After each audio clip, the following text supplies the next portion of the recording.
Good morning. It's Friday. We made it, August 22nd. Here's what we're working on. There's going to be increased security at the Winona Peach Festival this weekend after a violent incident last year. The NHL says 5 players acquitted of sexual assaults when they were juniors are still ineligible to play in the league. And a young Canadian golf sensation is near the top of the leaderboard at the Canadian Women's Open.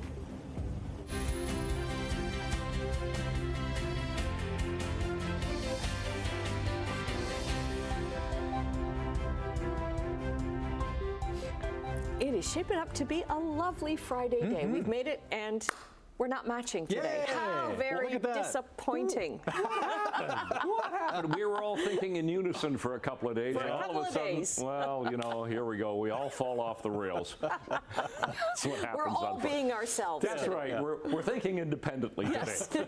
Oh, okay. Oh, yes. You mentioned what a beautiful day. Yeah. Yes, what a beautiful day we have on tap. And actually, good news is tomorrow is better than we had thought earlier. Yes. Yeah, we had thought it was going to be fairly cloudy with showers, but no, things are changing nicely. We should have sun, clouds for the day tomorrow, and fairly mild temperature, so it looks pretty good. Today, sunny, 25 degrees. Now, the skies are clear at the moment, but we have a lot of shallow fog in the area, so be careful driving, particularly outlying areas. You get a lot of fog. Here, you're not seeing an awful lot. So temperature at the moment is sitting at 13 degrees, so it's a cool start. But yeah, 25 today, humidex about 28. Just a lovely August day, so enjoy this, and we'll talk about that. And of course, the weekend to come, coming up in a few minutes. All right, checking traffic this morning. It's Friday, so light volumes around. Looking at the 403 and Waterdown Road, nothing right there. But we do have a problem on the QEW. Let's go to this MTO traffic camera. This is the QEW Trafalgar Road going through Oakville. Now, they're calling this a stall. What? There's all kinds of activity going on here. I mean, we've got blocking vehicles. We've got the ramp closed for a stall. I'm not sure what's going on right here. I'll try to delve into this and get a bit more information. But it's a real slowdown coming out of Burlington heading to Oakville because of this problem here at the ramp to Trafalgar Road coming off the Toronto-bound QEW. So we'll keep an eye on that. We'll look for any other problems coming up, weather and traffic. We'll check that coming up. Right now, the news. Okay, thanks very much. Well, if you're going to the Winona Peach Festival this weekend, you'll notice increased security measures. It comes after a violent incident last year. Simone Gavros joins us from Winona Park this morning with more. Well, Lynette, this is one of those big events that everybody looks forward to at the end of August. And last year, there were 150,000 people that came out to the event. That was the same number that came out the year before that. And organizers are expecting the same amount of people this year as well. The goal is to keep everybody safe. Now, you can see here behind me that there is that fencing. The whole entire park is going to be encased with that fencing. And there's only going to be 5 designated entrances. That's all in an effort to keep everybody safe here. There's also going to be bag checks at each one, and there's going to be metal detectors that everyone will have to go through. Plus, on Friday and Saturday, visitors will not be allowed into the park after 9:30 p.m. Hamilton police are going to have 5 cameras set up at the festival, and look out for people who could possibly have a weapon on them. The new measures were put in place after what police had described as a concerning uptick in robberies and swarming incidents that were carried out by young people at several community festivals last year. At last year's Peach Festival, a 23-year-old man was arrested after witnesses say he had a gun and it was ready to fire.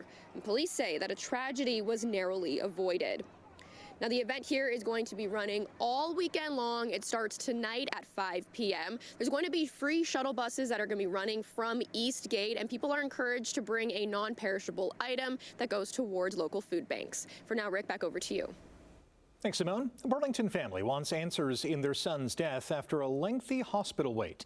Last February, Hazel Vanderwerken took her 16-year-old son Finley to emergency at Oakville Trafalgar Memorial Hospital with what she thought was a migraine. 8 hours later, she says he was seen by doctors who were about to transfer him to Sick Kids Hospital in Toronto when he went into cardiac arrest. At Sick Kids, he was eventually taken off life support. Finley's family is suing the Oakville Hospital and calling for an inquest into his death. They've also started a petition calling for a law to protect children in Ontario emergency rooms. We want there to be legal limits on how long can children wait in an ER before they're seen by a physician. I would hate for another story like ours to come up. The Executive Vice President and Chief Nursing Executive at Halton Healthcare, Dr. Cheryl Williams, tells CHCH News they are actively trying to speed up wait times by establishing a length of stay committee and a command center. The Crown will not appeal the acquittals of 5 former World Junior hockey players. Alex Formanton, Michael McLeod, Carter Hart, Dylan Dubé, and Callan Foote were all cleared of sexual assault, and McLeod was also acquitted of a separate charge. The defense called the ruling a resounding vindication, while the complainant's lawyer says it's devastating. The judge said the complainant's testimony was not credible or reliable, and that there were troubling aspects in how she delivered some of her evidence about the 2018 encounter in a London, Ontario hotel room.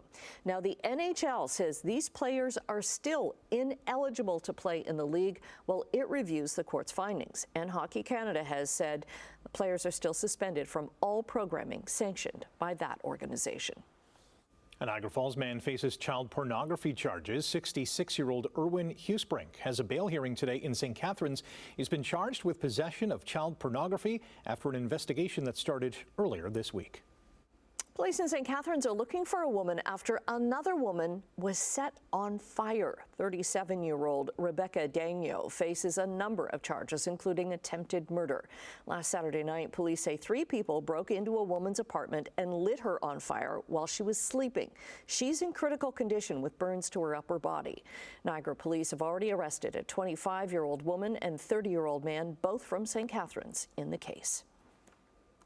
A theft investigation at cemeteries in Norfolk County now involves the removal of someone's ashes.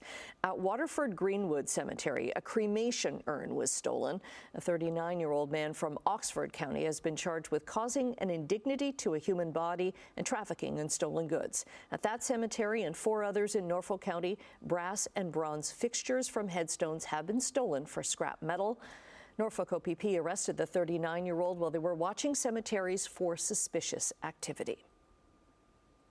Niagara Region Public Health has confirmed its first human case of West Nile virus this year. The case is in Niagara Falls, but Public Health is urging everyone in the region to protect themselves. 1% of those infected will experience severe symptoms and health effects, including severe headaches, neck stiffness, confusion, weakness, and sensitivity to light. Seniors and those with compromised immune systems are at a greater risk of developing severe West Nile symptoms. After more than a year of traffic disruptions and months of GO Transit reconstruction, some businesses in downtown St. Catharines say they are struggling to stay open. They're calling on Niagara Region to take action and boost foot traffic. I live in the area, and it does have a negative impact on the whole neighborhood, Ridley College included, but the big impact is on the businesses because that's their lifeline. The municipal government gave an original timeline of 3 years for the whole project to be finished. Niagara Region says a single lane of traffic will reopen by the end of this year. The project is expected to be finished next year. Sportsline, the Inter-County Baseball League playoffs started with a pair of blowouts and a squeaker. Fukuda sets up a bit outside. Pitch is outside, and this one goes to the end of the bat, and it's hit well to right field. It's deep, and it is gone. An opposite field home run. Carlos Dominguez. That looked to be off the end of the bat to show you how strong he is. And the Cardinals now lead 2-1. Carlos Dominguez hit 2 of Hamilton's 6 home runs as the Cardinals struck first in their best-of-5 series against Chatham-Kent, blasting the Barnstormers 10-5. Hamilton hosts Game 2 tonight at 7:35. Over in Welland, Teodoro Ortega allowed just 2 hits and struck out 8 over 8 scoreless innings to lead the Jackfish to a 7-0 win over Kitchener. Game 2 goes tonight in Kitchener. Barrie scored twice in the 9th inning to rally past Toronto 3-2. London will host Guelph tonight in Game 1 of their series. Defending champion Coquitlam took Game 1 of the Minto Cup in St. Catharines last night. Cody Malosky scored 4 goals as the Adanacs topped Orangeville 7-5 at the Meridian Center. Trey Deer scored 3 times for the Northmen, who must win tonight to force a third and deciding game tomorrow night. Second and goal. They're down close, down at the Alouette 3. Up by 3. Oliver again. Digs a hit, keeps his feet, drives into the throwing touchdown. Canadian Brady Oliveira rushed for 137 yards and a score to lead Winnipeg to a 26-13 victory over the slumping Alouettes. The CFL's reigning most outstanding player also made a game-high 9 catches for 73 yards after the Bombers lost receivers Nick Dembski and Jareth Stearns to injury. The injury-riddled Owls lost their 4th game in a row to fall to 5-6. Fourth-string quarterback James Morgan started for Montreal and threw for 198 yards, 1 TD, and 2 interceptions. Tonight, Edmonton travels to Ottawa. Canadian amateur Aphrodite Dang is tied for 2nd place after round 1 of the CPKC Canadian Women's Open in Mississauga. The 15-year-old shot a 5 under 66 yesterday and is a group that is 2 shots behind leader Eiki Iwai of Japan.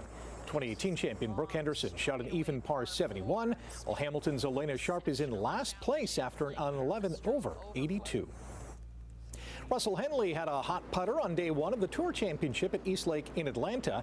He one-putted on 6 of his last 7 greens and shot a 9 under 61. That's a couple of shots better than world number 1 Scotty Scheffler, who missed only 1 fairway during a bogey-free round. As for the 2 Canadians, Nick Taylor carded a 3 under 67. Corey Connors had an even par 70. The Canadian Elite Basketball League's championship weekend tips off tonight in Winnipeg. Defending champion Niagara meets Scarborough in the first semifinal game, while Winnipeg battles Calgary in the other semi. The winner will duke it out in the championship game on Sunday. And the league also handing out its year-end awards last night. Vancouver's Mitch Creek won the MVP award. There's a ton going on this weekend. England hosts the U.S. this afternoon in the opening game of the Women's Rugby World Cup, while second-ranked Canada plays Fiji tomorrow. CPL leading Forge FC hopes to extend its 23-game unbeaten streak when they visit Vancouver FC tonight. The McMaster football team opens the OUA season tomorrow at York, while the Hamilton Hurricanes travel to the Sioux. And the 11th annual Junior National Lacrosse League tournament begins today in Oakville, where under 13, 15, and 17 teams compete for gold. Oh, yes, it is Friday. We made it. Yay. All right. Yes, a resounding cheer all around. All right, 12 minutes after 6 o'clock. The sun is not quite up yet. We will see the sun for the day today. Let's start with traffic. Okay, nothing here, nothing in the Hamilton area. The 403 and Waterdown Road is doing fine so far. Let's go to where we do have the problem, and this is quite a large problem, actually. What we have is it's a disabled tractor trailer. Now, what's happened, though, is we also have a chemical spill. So that involves the Ministry of the Ministry of Environment and a cleanup crew. So this is going to be ongoing for a while. So a disabled tractor trailer here. We've got the closure of the ramp from the Toronto-bound QEW to Trafalgar Road. And obviously it's a slowdown because people are going, hey, what's going on here? Got to slow down and have a look. And that's what's happening through, well, Burlington into Oakville here at Trafalgar Road. So quite a big problem as you try to go through Oakville, going from Burlington toward the Ford plant. One other problem I do want to mention, nothing else is going on though, lane restrictions today on the Red Hill Valley Parkway between Mudd and Green Hill. That goes today from 9 o'clock until 3 for guardrail repairs. Okay, let's get to our temperature at the moment. Temperature right now, well, we're below seasonal, actually. We're a degree below seasonal. We're sitting at 13 right now. The sky is clear, but we do have some shallow ground fog around the area. Winds are light. Humidity is right up there at 100%. Air quality risk for the day today, once again in the low risk category. No problems there, no smoke across southern Ontario. High pressure ridge giving us the sunshine for the day today, and it will again tomorrow. Some areas to the west of us could get some showers, but the showers look like it could hold off until Sunday for most of the horseshoe. That's just a chance of a shower on Sunday, only about 30%. But today, look at this. Temperatures 25, 26, 27, 25 for Hamilton. We'll have a humidex about 28 degrees, so just a lovely August day. Clear skies overnight. Some areas could get some fog patches away from the lake, but generally 14, 15, and 16 tonight, so a little bit milder. And then tomorrow, temperatures 27, 28 degrees with a mix of sun and clouds. Humidex, though, about 34, so a little stickier for the day tomorrow. And out to Kitchener-Guelph could be a shower or a thunderstorm during the day. 22nd of August already. Sky is clear, but we do have some shallow fog. Temperature right now sitting at 13, and the long range for the weekend coming up. Annette, Rick. Okay, thanks very much. Well, right after the break, we're going to say good morning to Emily with a preview of what she has to come in Chit Chat. And in business news, this is huge. Google has struck a major deal with Meta. It's worth more than $10 billion US. Hey, look who's back. Emily's back. Nice to have you. Yes. Thanks. It's good to be back, and we've got some good stuff coming up in Chit Chat.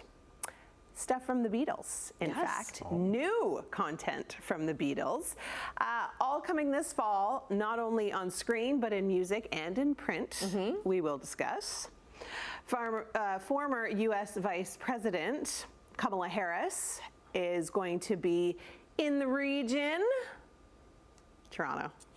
Not close enough. Yeah, but still in the region.